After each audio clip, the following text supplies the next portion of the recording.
உங்களை பற்றி கேள்வி கேட்கிறவங்க விமர்சனம் பண்ணுறவங்க யாரோ கிடையாது. ஒரு வலதுசாரியோ, ஒரு பாஜகவோ, ஒரு சங்கியோ, ஒரு ஜாதி வரினோ, இவங்கெல்லாம் விசிக விமர்சனம் கூட பரவாயில்ல.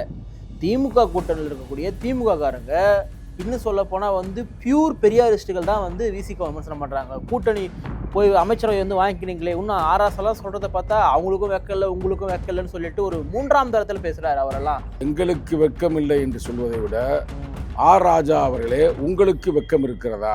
உங்களை தூண்டி விட்டுருக்காங்க பாருங்க, அவங்களுக்கு வெக்கம் இருக்கிறதா? ஆசா வந்து எங்கேயாவது தலித்து பிரச்சனை குரல் கொடுத்திருக்கிறார்களா சொல்லுங்க.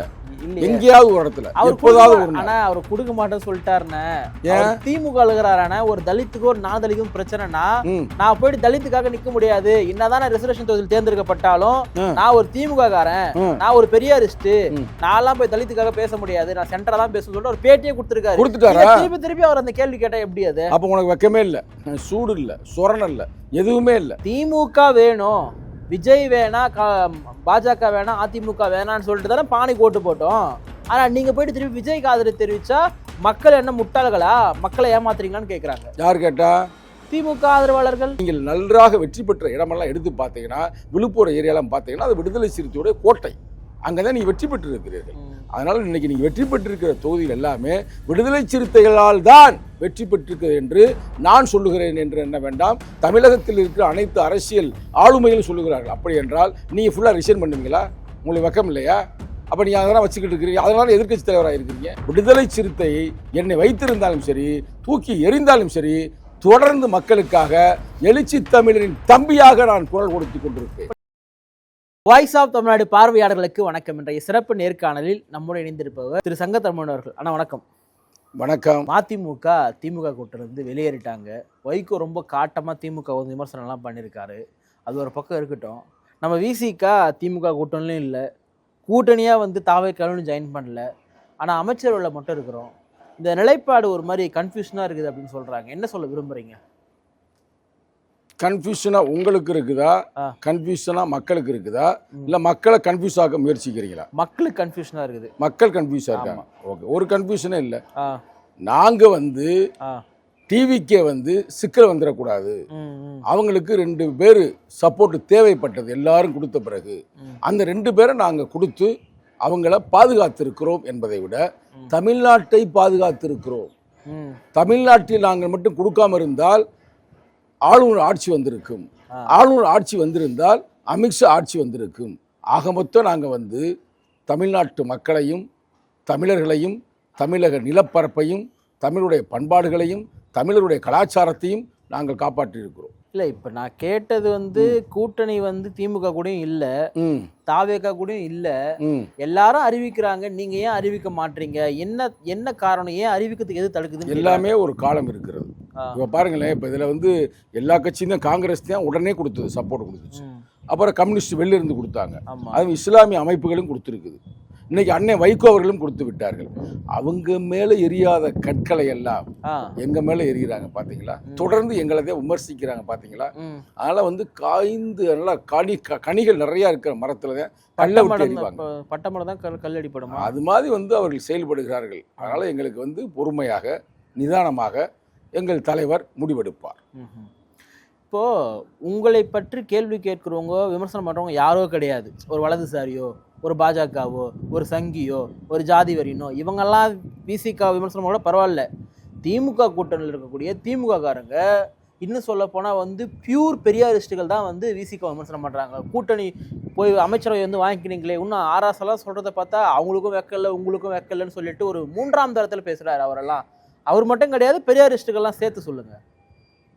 அதாவது எங்களுக்கு வெக்கம் இல்லை என்று சொல்வதை விட ஆர் ராஜா அவர்களே, உங்களுக்கு வெக்கம் இருக்கிறதா?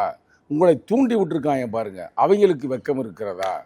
பெரியார் புத்தகத்தை படிச்சோம்ன்றீங்க, அம்பேத்கர் புத்தகத்தை முழுசா படிச்சோம்ன்றீங்க, கொஞ்சம் கூட வெக்க வேண்டாம் ஏங்க?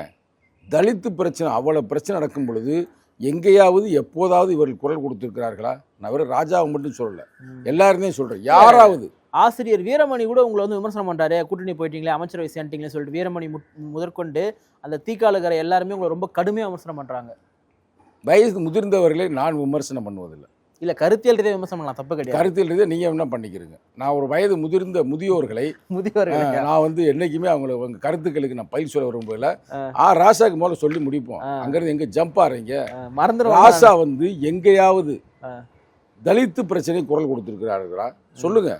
எங்கேயாவது ஒரு இடத்துல எப்போதாவது ஒரு ஆனா அவர் கொடுக்க மாட்டேன்னு சொல்லிட்டாருன்னு திமுக அழுகிறாரான ஒரு தலித்துக்கோ ஒரு நான் தலித்துக்கும் பிரச்சனைனா நான் போயிட்டு தலித்துக்காக நிக்க முடியாது. என்னதான் ரிசர்வேஷன் தொகுதியில் தேர்ந்தெடுக்கப்பட்டாலும் நான் ஒரு திமுக காரன், நான் ஒரு பெரியாரிஸ்ட், நான்லாம் போய் தலித்துக்காக பேச முடியாது, நான் சென்டரா தான் பேச சொல்லிட்டு ஒரு பேட்டியே கொடுத்துருக்காரு. திருப்பி திருப்பி அவர் அந்த கேள்வி கேட்டா எப்படி அது? அப்ப உனக்கு வெக்கமே இல்லை, சூடு இல்லை, சொரணம் இல்லை, எதுவுமே இல்லை.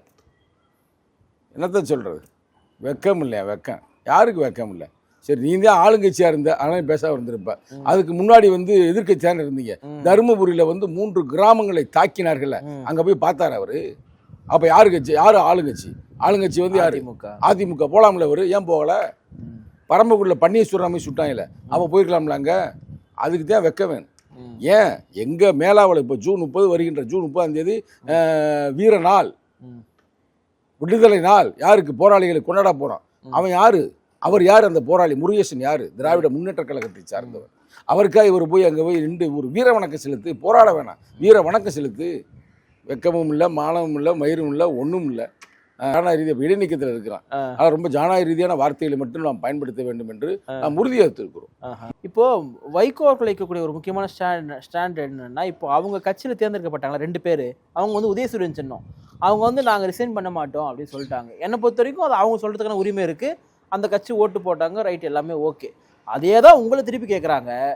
திமுக வேணும், விஜய் வேணா, பாஜக வேணாம், அதிமுக வேணான்னு சொல்லிட்டு தானே பானைக்கு ஓட்டு போட்டோம். ஆனால் நீங்கள் போயிட்டு திருப்பி விஜய்க்கு ஆதரவு தெரிவித்தா மக்கள் என்ன முட்டாள்களா? மக்களை ஏமாத்துறீங்களான்னு கேட்குறாங்க. யார் கேட்டா? திமுக ஆதரவாளர்கள். திமுகவை சார்ந்த தில்லுமுள்ளு பார்ட்டிகளே, உங்களுக்கு நான் சொல்கிறதுக்கு விவரமாக கேட்டுக்கிறீங்க. பிளேன் போகட்டும், அப்போ தான் காது கேட்கும் உங்களுக்கு. போயிருச்சு, இல்லைன்னா சவுண்டு வரும். அதுக்காக தான் நாங்கள் வந்து திராவிட முன்னேற்ற கழகம் கூட்டம் நாங்கள் இருந்தனால இன்றைக்கி ஓரளவுக்கு நீங்கள் வெற்றி பெற்றிருக்கிறீர்கள். எங்கள் ஓட்டு உங்களுக்கு போயிருக்கு, உங்கள் ஓட்டு எங்களுக்கு வந்திருக்கு, மாற்று கருத்தே இல்லை. நாங்கள் மட்டுமல்ல, நாங்கள் இருந்ததால், கம்யூனிஸ்ட் இருந்ததால், இஸ்லாமிய அமைப்பு இருந்ததால், காங்கிரஸ் இருந்ததால், மதிமுக இருந்ததால் நீங்கள் இத்தனை சீட்டு வெற்றி பெற்றிருக்கிறீங்க. அதிலும் குறிப்பாக நீங்கள் நன்றாக வெற்றி பெற்ற இடமெல்லாம் எடுத்து பார்த்தீங்கன்னா, விழுப்புரம் ஏரியாலாம் பார்த்தீங்கன்னா அது விடுதலை சிறுத்தையுடைய கோட்டை. அங்கே தான் நீங்கள் வெற்றி பெற்றிருக்கிறீர்கள்.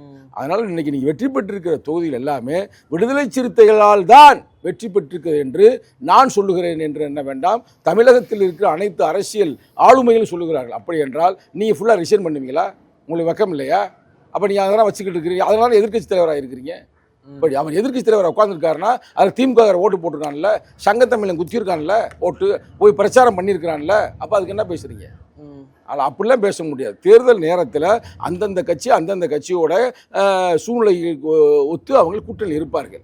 தேர்தல் முடிந்து விட்டால் அவங்கவுங்க எங்கெங்கே தேவையோ அங்கங்கே போய் அவங்க ஜாயின் பண்ணிக்கலாம். உங்களுக்கு தான் நீங்கள் போனீங்க, அதிமுக ஜாயின் பண்ணுறது போனீங்களா? போலையா? போனாங்களே. அப்புறம் என்ன எடப்பாடி முதலமைச்சராக்கும் சரிதா? வாயை பொத்திக்கிட்டு கம்முன்றுங்க. நானே இடைநீக்கத்தில் இருக்கிறேன், நான் பாட்டுக்கு மேற்கொண்டு ஏதாவது பேசி அப்புறம் டிஸ்மிஸ் பண்ணிடுவாங்க. நல்லா அமைதியாக இருங்க. ஆனா இப்போ உங்களை பற்றிய ஒரு பதிவு ஒருத்தர் சூனாம்பேடு பிரேம் அப்படின்ற ஒருத்தர் என்னோட அன்பு தம்பி ஆதரவா வந்து போட்டிருந்தாரு. எப்படி பாக்குறீங்க அந்த பதிவை? முதல்ல அன்பு தம்பியை நான் பாராட்டுறேன். ஏன்னா எனக்கு நிறைய பேர், பல பேர் எனக்கு ஃபோன் பண்றாங்க. கட்சியில் இருக்கிற முன்னணி தோழர்கள், 2ஆம் கட்ட தலைவர்கள், அதே நேரத்தில் அன்பு தம்பிமார்கள். ஆனா இந்த தம்பி தைரியமா போடுறேன். அண்ணன் பாருங்க, இடைநீக்கம் செய்யப்பட்டிருந்தாலும் ராஜாவின் முகத்திரையை கிழித்தார், உதயநிதி ஸ்டாலின் முகத்திரையை கிழித்தார் அப்படின்னு போடுறேன். அதுக்கடுத்து சிலர் எழுதியிருக்கிறாப்புல, அதை நான் பேச விரும்பலை. ரைட்டா? ஆனால் தம்பிக்கு நான் என்னுடைய நன்றியை தெரிவித்துக் கொள்கிறேன். தம்பிக்காக மட்டுமல்ல, விடுதலை சிறுத்தையை என்னை வைத்திருந்தாலும் சரி, தூக்கி எறிந்தாலும் சரி, தொடர்ந்து மக்களுக்காக எழுச்சி தமிழரின் தம்பியாக நான் குரல் கொடுத்து கொண்டிருப்பேன். இப்போ நீங்கள் சமீபத்தில் கூட 2 நாளுக்கு முன்னாடி வந்து ஆணவ கொலை தடுப்பு சட்டம் கொண்டு வரணுன்றதுக்காக எவிடன்ஸ் கதிர் தலைமையில் ஒரு ஆய்வு கூட்டம், அதனுடைய ஆணையத்தின் தலைவராக கூடிய மதிப்பிற்குரிய நீதியரசர் பாஷா அவர்களுடைய தலைமையில் கலந்து நீங்களுமே கலந்துக்கிட்டு கருத்துக்கள் எல்லாம் தெரிவிச்சிங்க. என்ன நடந்துச்சு அந்த கூட்டத்தில்? அதாவது எவிடன்ஸ் கதிர் ஆணவ படுகொலை தடுப்பதற்கான சிறப்பு சட்டத்தை உருவாக்க வேண்டும் என்று கடந்த 20 ஆண்டுகளாக தொடர்ந்து போராடி வருகிறார். அதற்காக அவர் வந்து அதற்கான அந்த டாக்குமெண்ட்ஸ், பாதிக்கப்பட்டவருடைய டாக்குமெண்ட்ஸ் எல்லாத்தையுமே யார் மேலே வந்து எதிர்க்கட்சி தலைவர், இன்றைய எதிர்க்கட்சி தலைவர் ராகுல் காந்திகிட்ட கொடுத்துருக்கிறார், முன்னாள் முதல்வர் ஸ்டாலினிடம் கொடுத்துருக்கிறார். அரும்பெரும் பல தலைவர்களுக்கிடம் கொடுத்திருக்கிறார். அந்த வகையில் இப்போ பாட்ஷா வந்து இதனுடைய ஜஸ்டிஸ் பாட்ஷா மட்டுமல்லாமல் ஒரு ஐஏஎஸ் அதிகாரி, ஒரு ஐபிஎஸ் அதிகாரி வந்து நியமிக்கப்பட்டிருக்கிறார்கள். அவர்கள் நேரடியாக சென்று ஒரு 25க்கு மேற்பட்ட பாதிக்கப்பட்ட மக்களையும் அழைத்து வந்து அவர் கொடுத்திருக்கிறார். கொடுத்ததில் அந்த நீதிபதி பாராட்டி இருக்கிறார். நிச்சயமாக அந்த ஆணவ படுகொலை தடுப்பதற்கான சிறப்பு சட்டத்தை உருவாக்குகிறேன் என்று சொல்லியிருக்கிறார். நான் மிகவும் நன்றி தெரிவித்திருக்கிறேன். அவர் வந்து உறுதியாக நான் கொண்டு வருவேன், கவலைப்படாதீர்கள், மக்களிடம் போய் சொல்லுங்கள் என்று சொல்லியிருக்கிறார். இப்போ அந்த கூட்டத்தில் வந்து நீங்கள் தொடர்ந்து சில விமர்சனங்களில் முரண்பட்டவர் தான் திரு ஆளுநர் ஷானவாஸ். அவருமே அந்த இடத்துல வந்து கலந்துட்டு இருந்தார். ஏன்னா இத்தனை நாளாக வந்து ஒரு விசிகா விட்டு போயிடுவாரா அப்படியா இப்படியா சொல்லிட்டு நிறைய வந்து செய்திகள்லாம் போயிட்டு இருந்தது இல்லையா? அதனால் வந்து அவருமே அங்கே கலந்துட்டு இருந்தார். ஏதாவது பேசுனீங்களா? ஏதாவது செய்திகள் இருக்கா? அதாவது எவிடன்ஸ் கதிர் போராளி அவர் என்ன பண்ணியிருக்கிறாருன்னா, 2 பேருக்கு ஏதோ சின்ன முரண் வந்திருக்குது. அப்போ இந்த முரணை வந்து நம்ம வளர விடக்கூடாது, 2 பேரும் எப்படியே சந்திக்க வைக்கலாம் என்ற ஒரு நல்ல எண்ணத்தில் அவர் வருகிறார் என்பது என்னிடம் சொல்லவில்லை, நான் வருகிறேன் என்று அவரிடம் சொல்லவில்லை. என்னையும் அழைத்திருக்கிறார், அவரையும் அழைத்திருக்கிறார். அது மட்டுமல்லாமல் நம்முடைய இயக்குனர், அறம் இயக்குனர், அவரையும் அழைத்திருந்தார். அப்போ நாங்கள் அங்கே போயிருக்கும்போது நான் போன பிறகுதான் தம்பி ஆனூர் ஷானவாஸ் அவர்கள் அங்கே வந்தார். வந்தமே வாங்க தம்பி நல்லா இருக்கீங்களான்னு நான் தான் பேசினேன். அவர் அண்ணே நல்லா இருக்கனே எப்படின்னு இருக்க பார்ப்பேன், முடிஞ்சு போச்சு. எப்படி எங்களுக்குள்ள எந்த இதுவும் இல்லை நெறியாளர் அவர்களே, சரிங்களா? அவருக்கு நல்லா தெரியும் அண்ணன் சங்கத்தமிழ் அண்ணன் வந்து எதுவும் மனசுல வச்சு ஒன்று பேசக்கூடியவர் இல்லை, உண்மையை பேசக்கூடியவர். அந்த வேலை வந்து எங்களுக்குள்ள எந்த இதுவும் இல்லை. அதனால் வந்து அது சிறப்பாக போய்விட்டது. அதை வந்து எங்களுடைய மாவட்ட செயலர் சேத்துப்பட்டு இளங்கோ அவர்கள் லைவில் போட்டார். லைவில் போட்டதுமே அது ஒரு பரபரப்பாக ஆகி போய்விட்டது, சிறப்பாக ஆகிவிட்டது. அவ்வளோதான் விஷயம். கட்சியில் தான் இருக்கார் தொடர்ந்து இது வரைக்கும் ஸ்டில். அதான தலைவர் வந்து அறிவித்திருக்கிறார்ல, சில குழுக்கள் அறிவித்திருக்கிறார். பார்த்தோம் இந்த விருதுகள் வழங்கும் குழு, விருது வழங்கும் விழா மற்றும் தமிழ் தேசிய எழுச்சி மாநாடு அனைத்திலுமே அவர் அறிவித்திருக்கிறார். அப்போ அவர் கட்சியில் இருக்கிறார் என்று தலைவர் மூலமாக நம்பப்படுகிறது. உங்களுடைய விளக்க கடிதம் என்ன ஸ்டேஜில் இருக்கு? அதாவது மிக அருமையாக இருக்கிறது. அருமையா இருக்குதா? இது என்ன விளக்கம்? அது அருமையாக, அது ஒவ்வொரு ரூல்ஸ் இருக்கு தம்பி, எடுத்தம் கவுத்தம்னு செய்ய முடியாது தம்பி. அதாவது என்னன்னா, நம்ம வந்து கரெக்டா வந்து கொடுத்து இன்றோட அவர் நடவடிக்கை எடுத்து 14 நாட்கள் ஆகிவிட்டு 7ஆம் தேதி நடவடிக்கை எடுத்தார். அப்ப நீ கணக்கு 14 7 14 ஓகே 20 நாள் ஆயிடுச்சு, சரிங்களா? அப்போ வந்து அந்த 20 நாளில் வந்து அவர் வந்து அதை படித்து அதில் இருக்கிற நிறைவுரைகளை ஆராய்ந்து நிச்சயமாக ஒரு நல்ல முடிவுக்கு வருவார். நான் வந்து இந்த வாய்ஸ் ஆஃப் தமிழ்நாடுக்கு சொல்லிக் கொள்கிறேன். என்ன சொல்கிறேன்னா, எனக்கும் தலைவருக்கும் இருக்கின்ற உறவு அண்ணன் தம்பி உறவு. தலைவன் தொண்டன், தலைவன் 2ஆம் கட்ட தலைவன். இதில் பல சிக்கல்கள் வரலாம், வராமல் இருக்கலாம், அவர்கள் மீண்டும் சேர்க்கலாம், சேர்க்காமல் இருக்கலாம். அது அவருக்கான உரிமை. கடைசி வரைக்கும் விடுதலை சிறுத்தையாக இருந்து, விடுதலை சிறுத்தையுடைய எழுச்சி தமிழ் தம்பியாக இருந்து களமாடுவதை யாரும் தடுத்து நிறுத்த முடியாது. எப்படி சில பேர் சொல்லுவாங்க, எங்கள் கட்சி மட்டும் எல்லா கட்சி சில பேர் பொறுப்புகளை வச்சுட்டு பொறுக்கி தும்பாங்கப்பா அப்படின்ற மாதிரி பரவலாக அங்கங்கே பேசுவாங்க. அது பலருக்கு பொருந்தலாம். ஆனால் நான் ஒரு பிறவி போராளி, ரைட்டாக?